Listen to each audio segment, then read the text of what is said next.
Kahit mamaya pang gabi ang mismong pahalik, ilang deboto ng Poong Jesus Nazareno ang maagang pumila sa Quirino Grandstand sa Maynila. Balita hatid ni James Agustin. Kanya-kanya ng latag ang ilang deboto ng Poong Jesus Nazareno na dito na nagpalipas na magdamag sa Quirino Grandstand. Hinihintay nila ang pagsisimula ng pahalik sa imahe na magsisimula mamayang alas 7 ng gabi. Ang nasa unahan ng pila sa Calao Extension, si Eleanor na galing Las Piñas. Alas 8 ng gabi pa siya dumating at maghihintay na raw hanggang magsimula ang pahalik. Marami na naibigay sa akin yan. Kaya kahit arawan ako rito, okay lang. Matagal na po kayo deboto? May 10 taon na rin. Si Rosemary kasama ang kanyang 4 na kapatid at ilang pamangkin. Tradisyon na raw ng kanilang pamilya na makahalik sa imahe ng Jesus Nazareno. Sobrang mahalaga talaga siya sa amin. Lahat ng mga hiling namin, sa awa ng Panginoon naman, talagang natutupad naman. Galing namang Tondo si Sheena karga ang 4 na taong gulang niyang anak na si Star. 13 taon na raw niyang panata na makiisa sa pahalik. Lahat po na mga dumadating na blessing po, ano man yan, basta magpapasalamat kami. Pasalamat always po.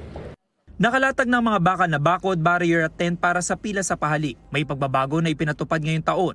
Ito po yung unahan ng pila para doon sa pahalik. Dalawa po yung magiging linya, hiwalay po yung pila para doon sa mga senior citizen, mga buntis at may kapansanan. At mula po dito ay ilang metro yung lalakarin ng mga deboto hanggang marating na po nila yung entablado kung nasaan yung imahe ng Poong Jesus Nazareno.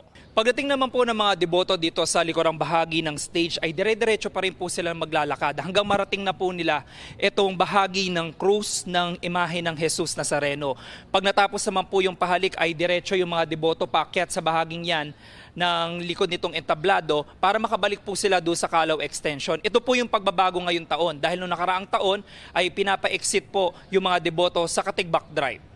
Ang mga deboto naintindihan naman daw naging pagbabago. Ang mag-asawang senior citizen na Presi at Manuel na galing Valenzuela City, matyaga na naghihintay sa pila, mahawakan lang at makita ng personal ang imahen. Hinihingi ko lagi yung kalakasan ng pamilya namin, yung aming pang-araw-araw na pamumuhay. Sana hindi kami magkasakit, ganon, ilayo kami sa mga kapahamakan. Akin, yung mga apo ko walang sakit, kami mag-asawa, mababa buhay para mapagsilbihan yung mga apo.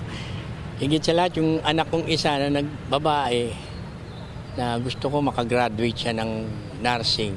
Kahit madalang akong magsimba, hindi naman ako nakakalimot sa kanya. James Agustin nagbabalita para sa GMA Integrated News.